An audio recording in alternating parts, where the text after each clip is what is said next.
Bonsoir à toutes et à tous, ravi de vous retrouver sur le plateau des 20 ans des Volleyades. On a passé une journée absolument magnifique ici à Angers, au Pont de C pour les 20 ans de la compétition. Les finales, c'est pour demain, on connaît désormais les affiches, mais ça on aura le temps d'en parler un petit peu plus tard. Vous le savez, chaque soir une émission thématique, on parle ce soir de PPF. Alors PPF, qu'est-ce que c'est? C'est le projet de performance fédérale. On a deux cadres techniques de la fédération qui sont avec nous pour en parler. On reviendra sur cette magnifique journée de samedi. On aura le fameux petit quiz et puis on reviendra aussi sur la rétrospective des générations 2017 à 2024, ceux qui ont fait les Volleyades il n'y a pas longtemps et qui étaient en Argentine l'été dernier.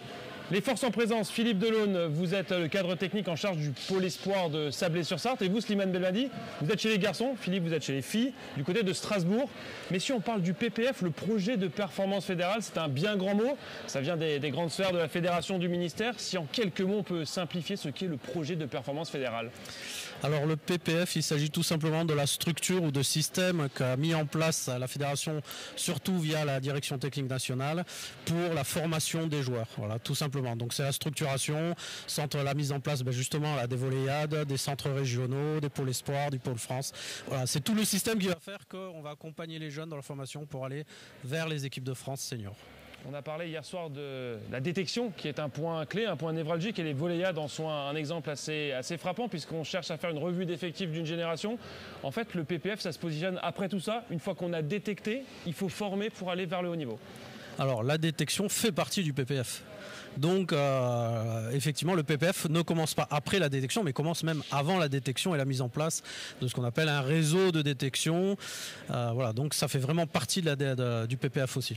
On entend le pôle espoir, on entend aussi le pôle France. Très simplement, la différence entre un pôle espoir et un pôle France. Il y a un pôle France masculin, il y a un pôle France féminin, des pôles espoirs féminins, des pôles espoirs masculins.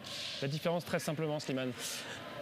Tout simplement, il s'agit de l'âge. C'est le plus simple critère qu'on peut prendre. Sur les pôles espoirs, en garçon, on est plutôt sur de troisième, à partir de la troisième en général jusqu'à la terminale. Et au pôle France, on est plutôt de la première ou terminale jusqu'aux études universitaires. 22, 23 ans maximum. En général, ils partent dans les clubs pro un petit peu avant. Voilà. Alors Philippe, on a des jeunes sur ces Volleyades qui sont d'ores et déjà en structure, notamment les deuxièmes années chez les garçons qui sont M15. On en voit pas mal qui sont en structure. Quand certains hésitent actuellement à candidater à rentrer dans un pôle espoir, les parents peuvent se dire mais attendez, quelle est la finalité si mon enfant rentre en pôle espoir? Qu'est-ce que vous diriez à ces parents-là? Oui, le pôle espoir en fait est une étape. On cherche un petit peu on va rentrer des jeunes filles à profil physique, technique, des gabarits.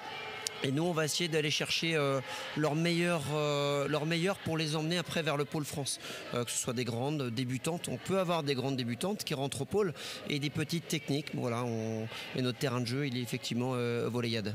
Alors, combien est-ce qu'on retrouve de pôle espoir en France? Est-ce qu'il y en a un petit peu partout ou est-ce qu'il faut faire de nombreux kilomètres parfois pour en trouver un? Un peu des deux, on va dire. Ça dépend des régions. En filles, nous, on est à 9 pôles à peu près, répartis géographiquement. Mais à chaque fois on a un pôle pour 4 régions maximum et le pôle est aussi situé au milieu, donc 2 heures, 2 heures et demie maximum, une jeune fille peut rentrer en pôle. On est actuellement dans la période des candidatures, des tests. Un jeune qui se demanderait comment est-ce que je fais pour rentrer en pôle, qu'est-ce que vous lui répondriez? D'un pôle à l'autre, ça peut un petit peu changer. Nous, sur Sablé, par exemple, il y a candidature spontanée. On a une journée de sélection qui était le 29 mars où qui veut vient tenter l'aventure. Et après, donc, on passe par le réseau de la détection, par les Volleyades, effectivement, où on rencontre les parents, les jeunes filles. Et nous, on va aussi chercher de plein gré les jeunes filles qui nous intéressent. Alors, pour faire cette démarche quand on est jeune et puis quand on est parent de jeunes volleyeurs, on a aussi un peu cette question, à quoi va ressembler ma journée, ma semaine au pôle espoir? Parce qu'on n'est pas dans une scolarité totalement classique puisque le sport occupe une place importante. Là aussi, est-ce que vous pouvez donner quelques éclairages sur l'emploi du temps, une journée type, une semaine type? Comment est-ce que ça se passe?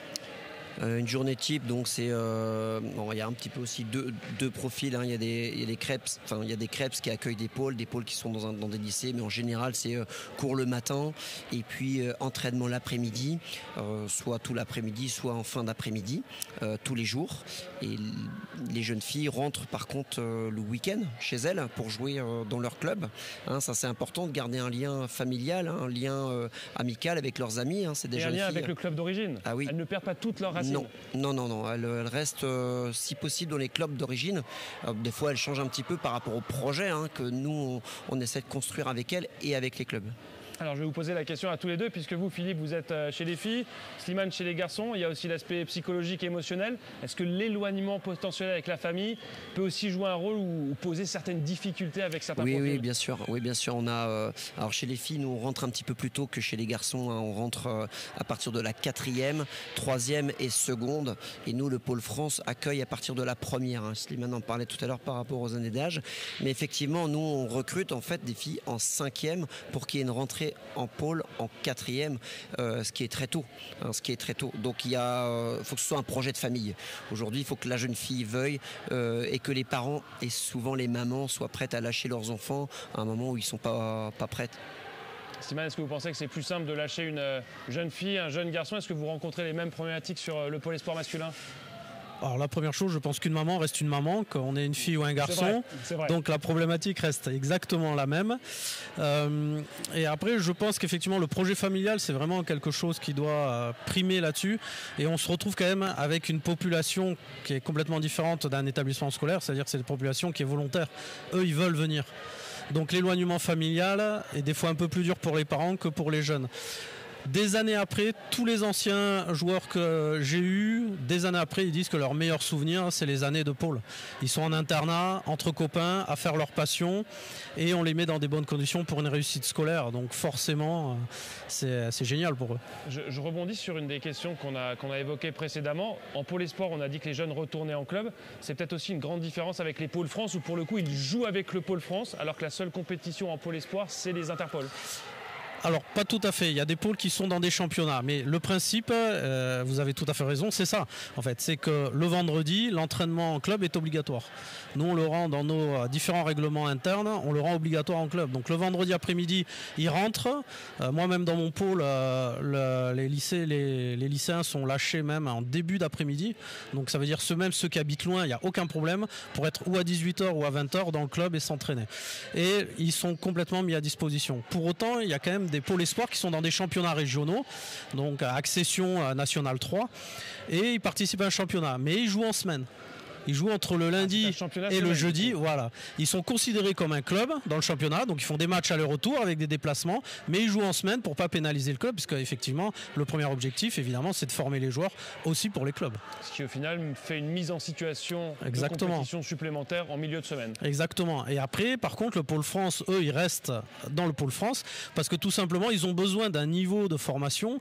Donc c'est l'équipe au CNVB à Montpellier de Ligue B et d'Elite CFC. Qui est bien supérieur. Et on sait que c'est quand même difficile pour les clubs des fois de donner beaucoup de temps de jeu à des jeunes, surtout en ligue professionnelle. Oui, et puis le penchant du CNVB, l'IFVB chez les filles qui jouent en Liga féminine. Exactement. Et en élite féminine. Exactement, c'est le même problème. Exactement, oui. Question coût aussi, parce que les parents se demandent combien va me coûter une année en pôle. Alors il y a peut-être aussi des disparités en fonction des territoires. Oui. Mais peut-être qu'on peut donner une fourchette globalement pour que les parents puissent imaginer. Alors en gros, Philippe a déjà commencé à en parler tout à l'heure, il y a vraiment deux situations pour les pôles espoirs. C'est ceux qui sont en lycée et en internat. En général, ceux-là sont beaucoup moins chers.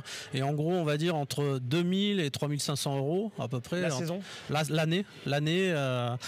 Et il y a ceux qui sont en CREPS. Alors ceux qui sont en CREPS sont plus chers, mais ils ont aussi beaucoup plus de services. Ils ont accès à un service médical, ils ont accès à vraiment beaucoup plus de choses que dans un lycée, mais ils sont plus chers. Donc là, on est plus autour de 4008 à, dans la région parisienne, qui est sûrement le plus cher, presque 6000 €. On parle toujours peut-être même plus que 6000 €. Ouais. Pour une année, oui. Pour une année complète, ouais. Tout compris.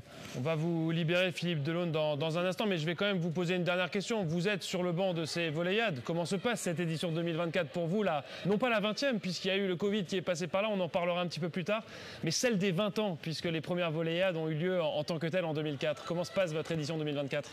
Moi j'ai eu la chance de faire les 20, voire même encore avant le NAD, donc ça fait 22 ans. Celle-ci se passe très bien, l'organisation est super, on mange bien, les enfants semblent heureux et puis le niveau est sympa, donc c'est toujours une fête de vivre ces Volleyades et surtout de faire vivre ça aux gamins et toutes les émotions qu'on vit avec eux, Slimane en parlait par rapport au pôle. On peut revoir des jeunes filles 15 ans après, elles nous reparlent encore des volleyades. Donc faut que ça reste en fait la fête du volley des jeunes. Vous m'avez tendu la perche, forcément je la saisis. Vous avez vu beaucoup d'éditions des volleyades. Est-ce que vous avez un souvenir, une image en particulier que vous gardez de toutes ces éditions? Un souvenir qui vous a marqué, un joueur, une joueuse que vous avez croisé à une occasion particulière? Oui, je vais dire Poitiers, quand il y avait une Gapette qui jouait. 2006 Ouais, 2006. Voilà, on a eu cette chance de voir ces jeunes évoluer là et de voir tous les gars et les filles qui sont en équipe de France aujourd'hui, qui sont passés par là. C'est un discours qu'on a avec nos jeunes filles. Quand ils étaient au CRE avec nous, ils ne savaient pas qu'ils seraient pros. Hein, d'accord. C'est le projet qui s'est construit, c'est les opportunités et voilà, c'est génial. Enfin, moi j'adore ce métier-là pour faire vivre ça à nos gamins. Ouais, vous avez parlé de 2006, l'année où Erwin Ngapet arrive en finale, battu par la Côte d'Azur d'Olivier Ragondé, de Michaela Cambrai. Il y a aussi cette anecdote qu'on a eue hier de Jean-Patrick qui jouait contre Stéphane Boyer. C'est l'édition 2011 ou 2012 si je ne dis pas de bêtises. Et il déclarait c'est marrant de se retrouver ensuite à jouer ensemble en équipe de France pour chercher un titre olympique. Au moment où on dispute ces volleyades, on n'est absolument pas conscient que ça va se poursuivre comme ça. C'est aussi ça la magie des volleyades. Ouais, moi je me rappelle d'une finale. Alors moi je suis plutôt entraîneur de filles. Lucie Giquel, le Cazotte à Saint-Brieuc sur un gymnase plein où voilà, c'était la guerre. Enfin, c'était vraiment les deux qui étaient. Bon, il y avait des belles équipes autour, mais ça reste un souvenir inoubliable. Bon, merci en tout cas pour ce témoignage et merci de nous avoir un peu éclairé sur les pôles espoirs et sur ce PPF. Un grand merci. Un petit détour par les partenaires de ces volleyades et nous on se retrouve dans quelques instants pour la rétrospective 2017-2024 et puis évidemment le quiz, vous le connaissez, avec les témoignages de nos jeunes joueurs qui ont participé aux volleyades sur cette période. A tout de suite.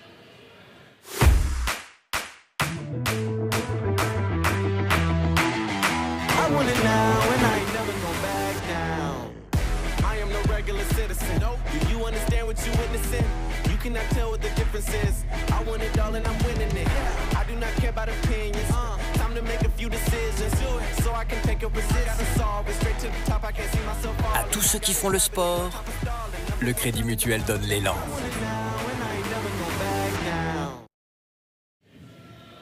On se retrouve sur le plateau des 20 ans des volleyades. L'avant-dernier soir pour nous, mais évidemment les rendez-vous sont donnés. Demain matin à partir de 9h30, les matchs de classement ici dans le gymnase Athlétis. Le terrain principal est juste derrière nous. Et on va forcément vibrer à partir de 13h30 pour la finale filles, la finale M14F et à partir de 15h30 pour la finale garçon. On a vu du très haut niveau aujourd'hui en demi-finale. Pascal Bonhomme, vous avez pris la place de Philippe Delaune. Vous avez été une consultante brillante tout au long de la journée. On a vécu déjà de très belles émotions pour cette journée de samedi.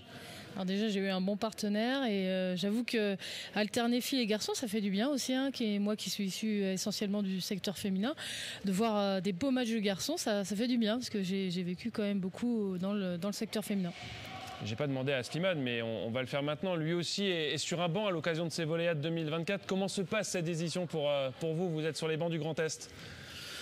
Plutôt bien. Les jeunes s'amusent, je crois que c'est la première chose. Et puis la magie, je trouve, de ces volleyades, puisque c'est la première grosse compétition pour ces jeunes-là, c'est que souvent, il y en a quelques-uns qui se révèlent.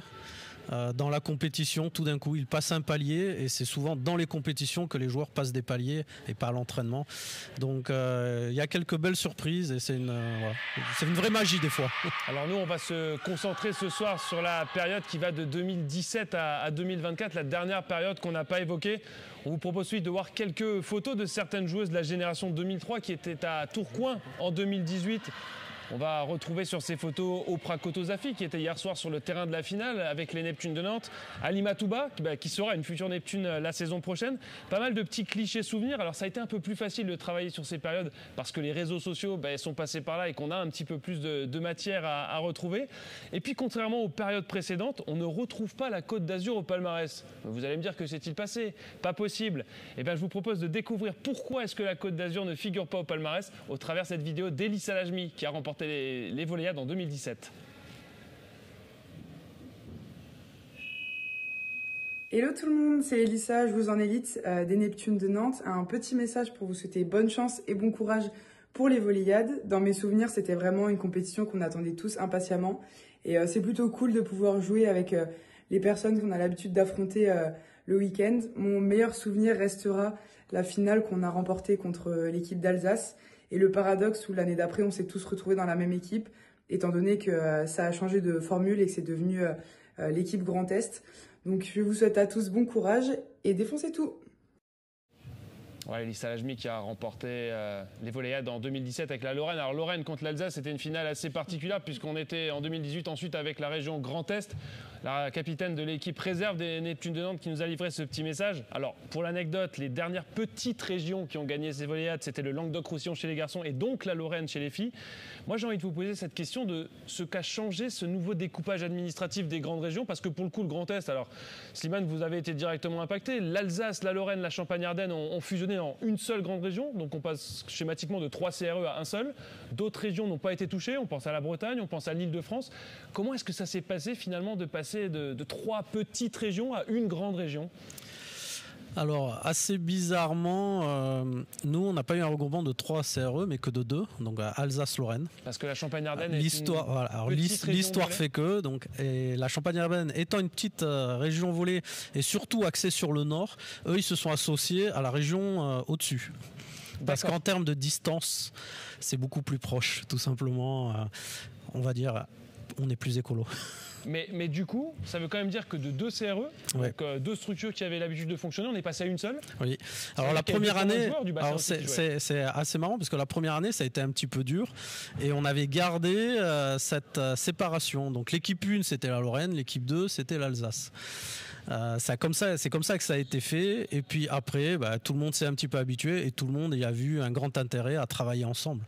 Après, je pense que tous les changements provoquent des petites résistances ou un peu de temps d'adaptation, et maintenant c'est vrai qu'on travaille sur des flux de joueurs beaucoup plus nombreux, des manières de travailler complètement différentes, puisque là l'Alsace, qui est toujours particulière dans bien des domaines, on était particulier sur les stages creux, puisque nous on faisait des stages creux tous les mois, c'est-à-dire période scolaire et période vacances, avec des conventions avec les établissements scolaires, alors que la Lorraine avait un fonctionnement qui correspond à toutes les ligues au niveau national, c'est-à-dire de fonctionner que sur les vacances scolaires. Donc déjà, il a fallu déjà se mettre d'accord sur quel fonctionnement on allait choisir.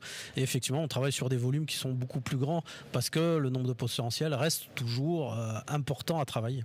Et puisqu'on a été dans des évolutions récentes, le but étant toujours de faire progresser le système de formation, de trouver le format le plus adapté, on a fait un deuxième changement l'année d'après. Alors ça concerne uniquement le secteur féminin. On est passé de la catégorie M15 filles à M14 filles.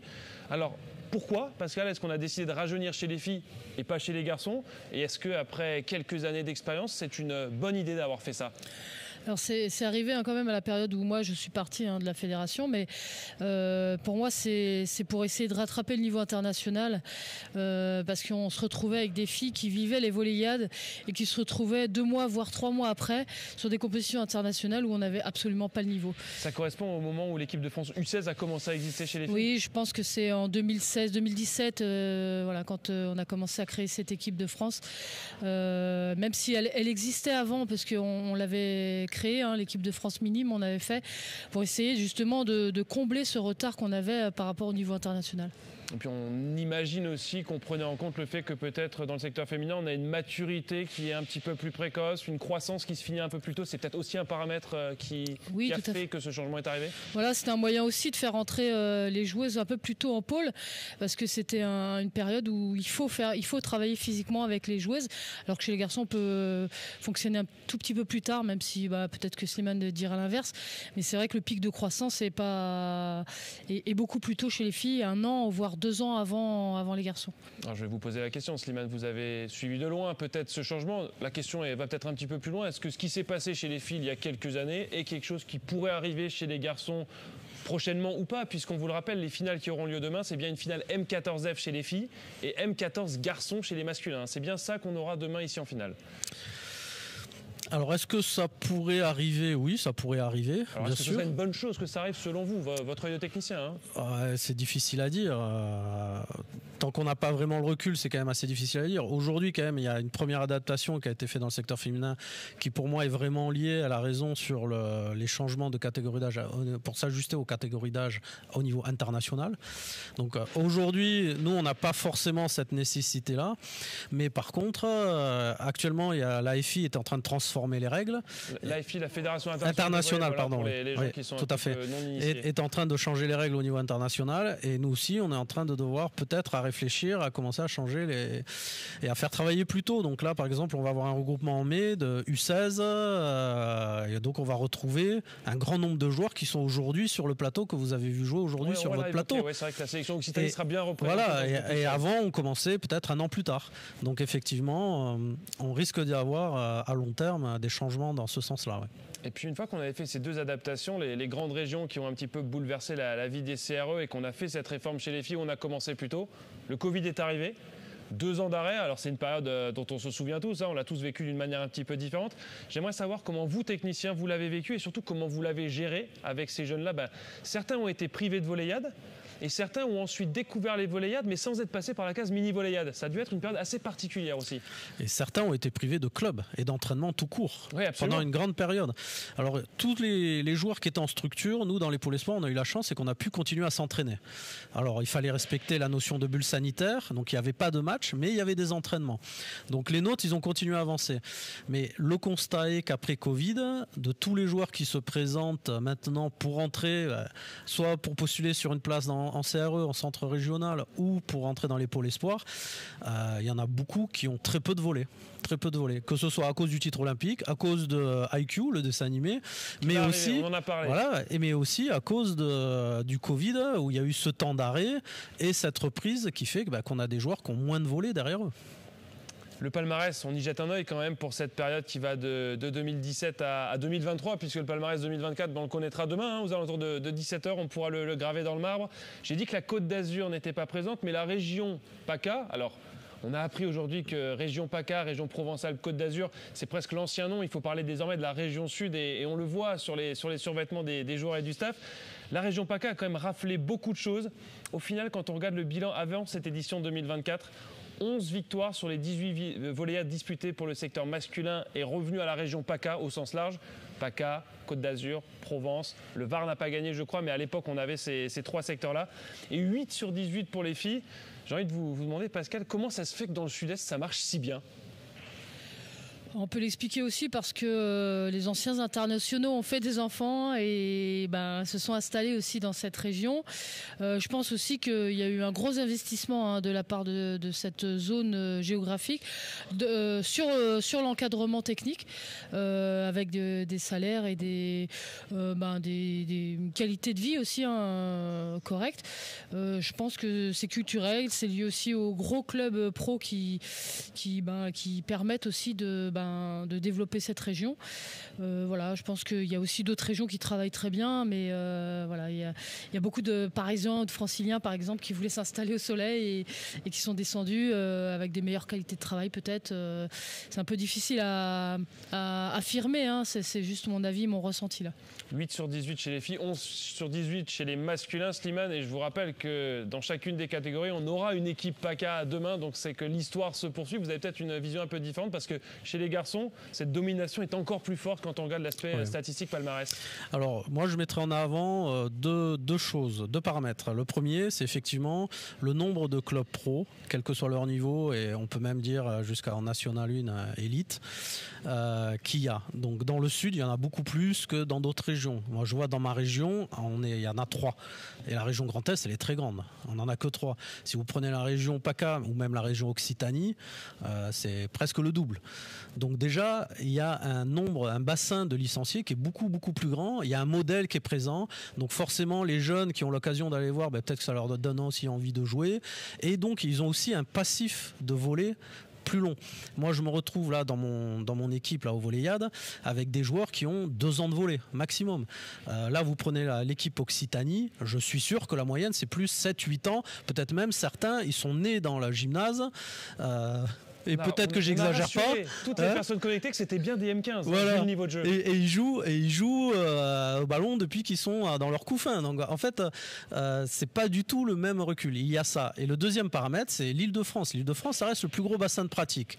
Il y a aussi beaucoup de clubs. Et on pourrait se dire, mais pourquoi ils performent pas ? Peu de victoires au volleyade. Voilà. Mais attention, jusqu'à il y a pas très longtemps, l'Île-de-France fonctionnait sur des départements. Ils ne faisaient pas de sélection régionale. Donc les meilleurs joueurs étaient dispatchés dans les différentes sélections. Île-de-France 1, 2 ou 3, et non pas dans Île-de-France 1 les meilleurs joueurs comme peuvent le faire, PACA ou l'Occitanie, ou même nous, on fait aussi ça. Et on laisse plutôt l'équipe 2 avec des potentiels qui sont souvent très débutants, mais qui peuvent être intéressants. Et puis on leur dit, allez, cette équipe-là, elle est surtout pour vous donner du temps de jeu et vous donner l'expérience, parce que peut-être ça va être vous l'avenir du volley français dans 10-15 ans. Mais aujourd'hui, l'Île-de-France, à mon avis, aurait pu déjà gagner beaucoup plus que ça s'ils avaient fait une vraie sélection. Donc c'est pour ça que ces deux paramètres-là, pour moi, sont quand même importants et il ne faut pas oublier ça.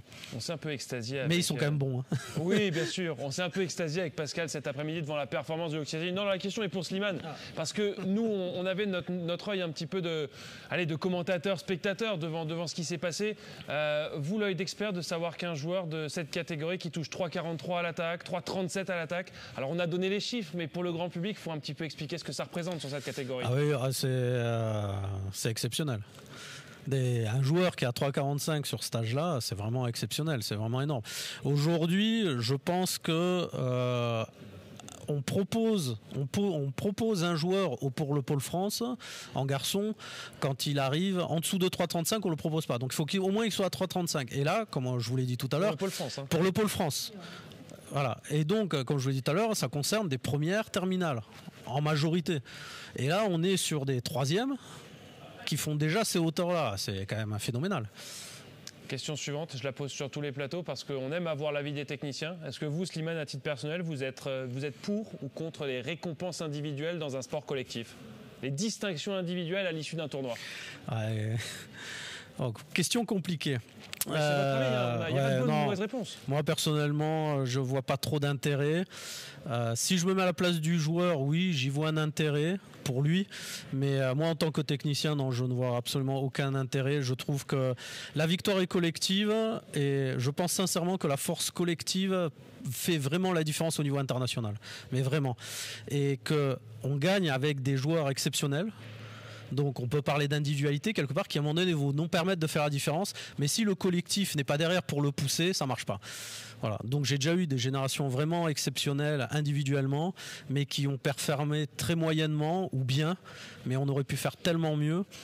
Et des équipes des fois qui pouvaient avoir moins de joueurs exceptionnels différents et pourtant qui performaient plus. Voilà. Donc je pense que c'est pas nécessaire. J'aimerais qu'on parle d'un événement qui s'est passé à l'été 2023. À Slimane, on dit souvent que les entraîneurs qui sont en club gagnent des titres à certains moments, que ce soit en championnat, en coupe. On parle peu des cadres techniques qui en gagnent. Vous en avez gagné un, le championnat du monde U19. J'aimerais qu'on revienne rapidement sur cette expérience, cet été 2023 absolument magnifique que vous avez vécu avec une très belle génération française. Ouais, c'est vraiment une magnifique aventure. Et ce que je trouve vraiment extraordinaire, c'est que quand le projet a été discuté avec les joueurs, parce qu'on l'a construit ensemble, bien évidemment, staff et joueurs, c'est qu'ils ont adhéré à 100%. Et ils ont fait preuve d'une très très grande maturité, comme pourraient peut-être faire certains joueurs pros qui ont conscience de l'importance d'être sérieux, de la récupération, du repos, des plans de jeu, de l'investissement physique en match, de fait de ranger son ego, etc., etc. Tous ces points-là, il y a énormément de détails sur lesquels on a travaillé et ils ont adhéré vraiment à fond. Et je trouve que cette génération qui justement possède des joueurs exceptionnels, sa grande force et le fait qu'on gagne, c'est pas forcément les joueurs individuellement, mais c'est vraiment la force collective qu'on a dégagée. Et si on a fait peur à toutes les équipes, c'est parce que justement personne ne savait qui allait attaquer. Est-ce que pour nous, spectateurs, supporters de l'équipe de France de volley, passionnés de volley, on va suivre Paris 2024 avec l'équipe de France qui va tenter de conserver son titre. Est-ce que ce titre en U19 doit aussi nous rassurer sur le fait qu'on a du réservoir, du vivier derrière qui arrive pour alimenter l'équipe de France A ? Oui, mais d'un autre côté, est-ce que nous, on a vraiment besoin d'être rassurés? Je pense qu'on a du matériel, on a des super joueurs dans chaque génération qu'on a eue. Toutes n'ont pas performé. Là, de toute façon, au niveau mondial, c'était la première fois qu'on gagnait, donc forcément, il n'y a pas de comparatif. Mais je pense qu'on a des joueurs pour performer sur la suite. Maintenant, encore une fois, il ne faut pas se disperser. Il faut qu'on se dirige plus vers un fonctionnement professionnel que vers un fonctionnement amateur. Voilà. Je pense que ça, c'est vraiment le message à faire passer. On a les joueurs, on a des super joueurs, et vraiment dans toutes les catégories d'âge. Je vais demander un petit mot à Pascal justement sur ce fait. C'est vrai qu'on met souvent en lumière les entraîneurs de clubs qui gagnent des titres, qui soulèvent des trophées. C'est beaucoup plus rare de parler d'un cadre technique qui soulève un trophée. Et Slimane l'a fait l'été dernier. C'est quelque chose de rare, donc on en parle forcément. On en parle, mais il ne faut pas oublier aussi que l'entraîneur national est le reflet aussi du travail des clubs. Donc forcément, si les clubs travaillent bien, c'est plus facile aussi pour un cadre technique de récolter le travail aussi des clubs. Mais c'est vrai qu'ils sont peu mis en lumière parce que la médiatisation n'est pas toujours là. Il faut vraiment s'intéresser à la discipline pour en entendre parler. Voilà. Puis l'entraîneur, c'est aussi l'homme de l'ombre. Hein, donc l'idée, c'est de mettre en valeur et en lumière les joueurs pour donner envie aussi à d'autres personnes de venir rejoindre notre activité. Bon, en tout cas, un grand bravo pour ce titre de champion du monde. On va se retrouver, on va prendre une petite respiration, quelques toutes petites secondes dédiées aux partenaires des Voléiades 2024. Et puis on attaque cette dernière partie avec « Elles ont fait les Voléiades, ils ont fait les Voléiades », le petit quiz pour Pascal Bonhomme et Slimane Belmadi.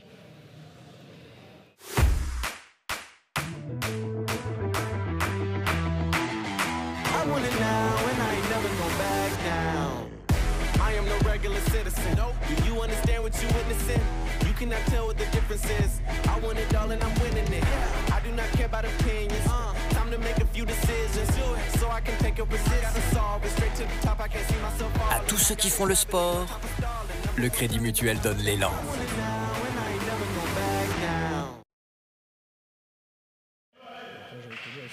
Alors, est-ce que vous avez eu le temps de vous mettre d'accord si vous allez jouer l'un contre l'autre ou l'un avec l'autre?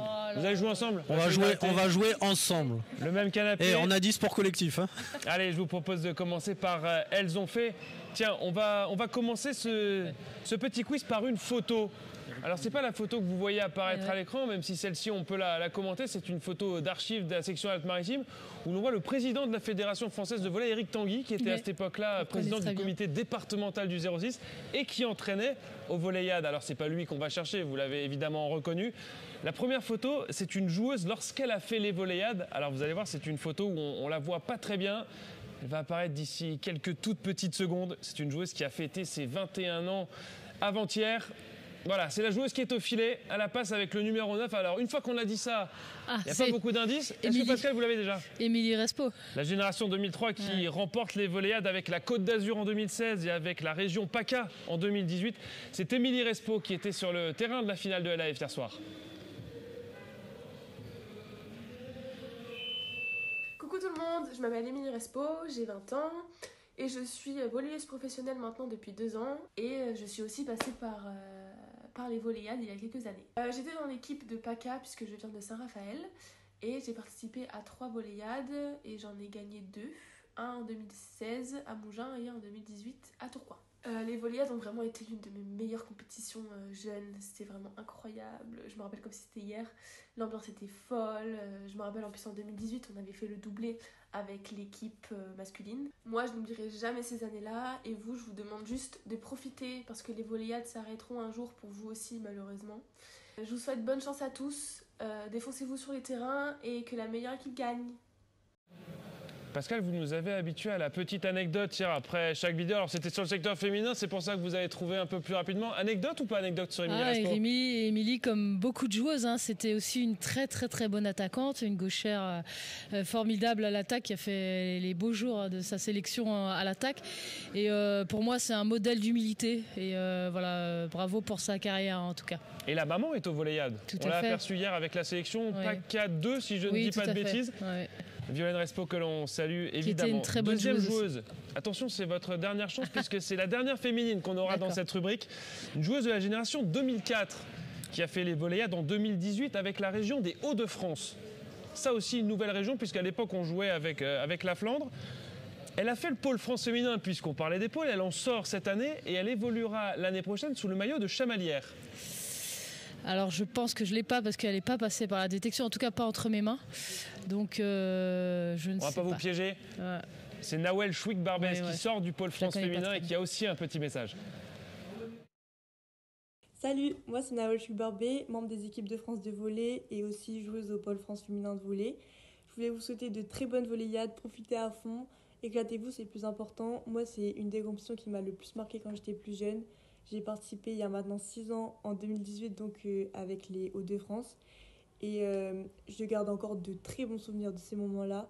Et c'est aussi une des compétitions qui m'a permis de me faire remarquer pour les équipes de France. Donc ceux pour qui c'est peut-être l'objectif, c'est aussi votre occasion pour vous faire repérer. Sinon, prenez encore une fois un maximum de plaisir. Tout le monde n'a pas la chance d'accéder à ce genre de compétition, donc c'est bien cette chance. Et moi, je vous dis que le meilleur gagne et bonne chance. Salut! Donc pas d'anecdote sur Nawel, mais qui est aussi en train de frapper à la porte de l'équipe de France, et ça pourrait être d'ici les prochaines semaines, les prochains mois. On passe chez les garçons. Ah, j'ai vu que vous avez fait un petit transfert de micro, puisqu'on va parler d'un garçon, le premier, et de la génération 2005, une génération que vous connaissez, Slimane, vous en souvenez? Un petit peu. Un petit peu. Champion de Ligue B il y a quelques semaines avec l'AS Cannes.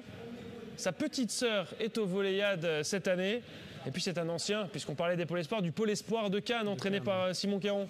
Oui, je suis presque sûr qu'il a gagné les Volleyades, lui, non? Il les a gagnés en 2019 voilà. avec la région Provence-Alpes-Côte d'Azur. Oui. Donc Samuel Cohen. Oui. Samuel Cohen, lui aussi a pris le temps pour l'édition 2024.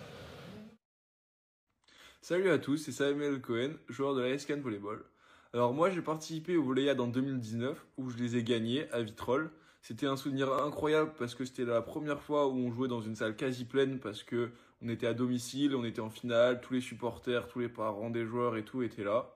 Je me souviens que moi, à ma génération, et je pense que c'est toujours le cas, les Volleyades c'était la compétition la plus prestigieuse parce que elle regroupait tous les meilleurs joueurs de chaque sélection. Et aussi, il y avait les recruteurs de l'équipe de France et ça, quand t'es jeune, c'est toujours important.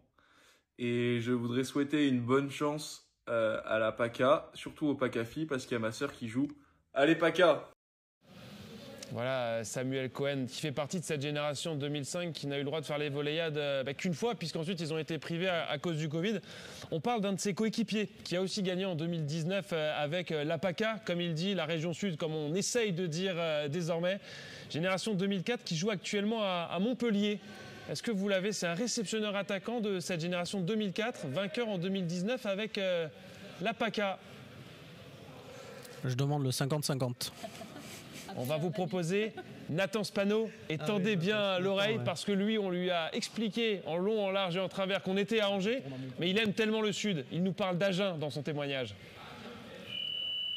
Bonjour tout le monde, c'est Nathan Spano. Actuellement, je joue au Montpellier Volley et je voulais faire juste une petite vidéo pour les Volleyades pour vous expliquer que pour moi, quand j'étais M15, ça représentait quelque chose d'énorme les Volleyades parce que c'était là où on retrouvait le plus gros des niveaux et qu'en plus c'est là où on retrouvait tous nos potes des équipes d'à côté. Donc pour moi c'était un événement particulier et j'ai toujours eu hâte de les faire sur les 2 ans où j'ai participé aux Volleyades. J'ai eu hâte de les faire et franchement je me suis éclaté. Donc si je voulais laisser un petit message pour ceux qui feront les Volleyades cette année à Agen, je vous conseille juste de vous éclater, d'en tirer le meilleur et de prendre beaucoup de plaisir parce que ce sera des souvenirs que vous garderez longtemps. Donc voilà, je vous conseille juste de vous amuser beaucoup et voilà. Ouais, je vous avais dit, la petite confusion Agen-Angers, mais c'est vrai que quand on tourne la vidéo comme ça au soleil, on a plutôt envie de penser au sud-ouest. Nathan Spano, vous l'avez eu, Slimane, dans une sélection? Non, pas du tout. Non, je m'occupais pas de cette génération. J'étais déjà avec les 2005, moi. Lui, il fait partie de la génération au-dessus. Je m'en suis pas occupé. Ouais. Je pense que c'est Olivier Audabran, peut-être dans un premier temps, et ensuite Jocelyn Trion qui les ont eus. Allez, on enchaîne avec le 3e garçon, le 3e jeune joueur de cette génération. Un énorme passionné de volley, vous allez le trouver assez rapidement, très talentueux, passeur. On l'associe souvent au club de Niort. Les Volleyades, il les a fait 2 à 3 fois avec la Nouvelle-Aquitaine. Le transfert cet été, c'est du NRMV vers Paris Volley. Meilleur passeur l'année dernière en Liga. Quelque chose qui pourrait ressembler à ça. Donc oui. Je laisse. Pascal, vous l'avez trouvé? Anatole Chaboissan, parce que je connais plutôt la famille, moi. Ouais, un énorme passionné qui passe sa vie dans tous les gymnases nantais quand il joue, mais aussi quand il vient supporter les copains. Un témoignage pour cette édition 2024. Salut à tous, c'est Anatole Chaboissan, joueur du Montreuil Métropole Volleyball, passeur. Donc je vous fais cette petite vidéo pour vous raconter un peu mon parcours des Volleyades et pour ces 20 ans. Donc moi j'ai fait 3 années les Volleyades, 1 année à Mougins et 2 années à Tourcoing. Et je jouais dans la petite entre guillemets région du Poitou-Charentes quand la Nouvelle-Aquitaine n'existait pas encore. Et moi ce que je retiens de ces Volleyades, c'est vraiment que des moments de plaisir et de convivialité avec avec l'équipe et tous les copains avec lesquels j'ai joué. Et c'est vraiment quelque chose qui arrivera pas souvent dans votre vie, qui arrivera jusqu'à vos 15 ans, les volleyades, parce que c'est une compétition qui est quand même assez prestigieuse pour nous les jeunes, et pour aussi retrouver tous nos copains de toutes les autres régions, s'amuser tout en ayant cet esprit de compétition. Donc c'est vraiment quelque chose que je vous invite à retrouver, surtout le plaisir, parce que c'est quelque chose qui est quand même très important dans le volleyball, malgré la compétition qui règne. Et c'est quelque chose que vous allez devoir retrouver tout au long de votre carrière. Donc je vous souhaite vraiment de vous amuser pour cette 20e année de volleyade et de vous donner à fond. Merci à tous. Ouais, merci pour ce témoignage évidemment d'Anatole Chaboissan, passeur très talentueux que l'on verra évoluer l'année prochaine du côté du Paris Volley. Il nous reste un joueur à découvrir. Ai-je vraiment besoin de vous donner beaucoup d'indices sur un joueur de la génération 2005 que vous connaissez aussi un petit peu, Slimane? Alors vous êtes strictement contre les récompenses individuelles, on l'a entendu. 3 participations au Volleyade. C'était un coéquipier d'Anatole Chaboissan au NRMV cette année à Nantes. Son papa est même venu voir la demi-finale cet après-midi, tiens. Alors, au niveau international, je trouve ça sympa, les récompenses individuelles, surtout quand il y a des Français. Ouais, donc le titre de MVP, celui-là, voilà. On le garde. Celui-là, on le garde, on le met dans la poche et ça fait un très beau souvenir. Oui, Mathis, c'est le capitaine de l'équipe de France qui est championne du monde. Et qui nous a fait une petite vidéo, non pas en mode clair-obscur, mais de l'obscur au clair. Regardez bien. Salut tout le monde, c'est Mathis Hainaut. Voilà, j'ai un message à vous faire passer pour vous dire bonne chance pour les Volleyades cette année. Voilà, j'ai eu la chance de participer aux Volleyades 3 années de suite. C'est un souvenir inoubliable et je retiens que les bons moments dans cette compétition. Donc c'est juste pour vous dire qu'il faut profiter à fond. Et puis bonne chance à tous et que le meilleur gagne. Vous avez vu comment on passe d'un couloir de gymnase à la lumière. Un joueur, on en parlait hier, Slimane, des joueurs à fort potentiel qui sont identifiés. Il fait partie de ces joueurs sur lesquels peut-être l'équipe de France A masculine pourrait compter dans les prochaines années. Ah oui, s'il lui arrive rien, c'est sûr que ça va devenir, je pense, s'il ne change pas, s'il continue à travailler, je pense qu'il peut devenir un joueur majeur pour la future équipe de France senior un jour, ça c'est sûr. Bon, vous avez été très bon sur ce petit quiz. On dit évidemment un grand merci à tous ces internationaux qui ont pris le temps de nous faire la petite vidéo, souvent dans une phase de play-off, dans cette fin de saison. On vous dit merci aussi d'avoir répondu à l'invitation, Slimane, parce que j'imagine que vous avez pas mal de sollicitations et puis un peu de boulot sur le terrain encore demain. Donc c'est un plaisir d'avoir pu vous accueillir. Pascal, je vous dis déjà merci aussi pour cette journée, pour cette émission. C'est déjà la dernière émission de cette trilogie consacrée aux 20 ans des Volleyades. On a pris un énorme plaisir à les réaliser, à les partager avec vous. Un grand plaisir aussi d'avoir cherché toutes ces archives. Ça a été un sacré boulot et il y a beaucoup de monde qui s'est investi. Je pense à Simon Quéron, je pense à Christophe Ferré, Olivier Audabran. J'espère n'oublier personne, en tout cas tous ceux qui se sont associés à cette recherche, cette reconstitution d'archives. Les moyens techniques de la fédération mis en place par Arnaud Bessa qui nous permettent de réaliser ces émissions ici au Pont de C. Les rendez-vous, on vous les redonne pour demain. 9h30, les matchs de classement. 11h, la petite finale. 13h30, la finale féminine. 15h30, la finale masculine. La cérémonie de remise de prix dans la foulée pour clôturer ces Volleyades 2024.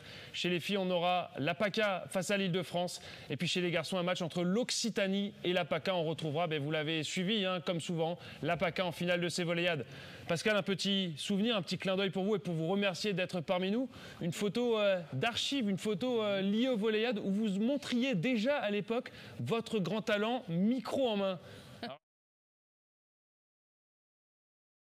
Et déjà le micro en main, vous étiez prédestiné à commenter. Je pense que voilà, t'étais pas encore dans ma carrière, mais je pense que je suis ravie d'avoir fini avec toi. Est-ce que vous vous souvenez de la période de l'année, parce qu'effectivement j'étais pas là, l'endroit, le gymnase, est-ce que vous reconnaissez quelque chose? Je vois derrière, je me demande si c'est pas à Saint-Brieuc, mais je vois derrière un logo là, donc j'avoue que je sais pas trop, mais j'ai un logo qui me dit quelque chose.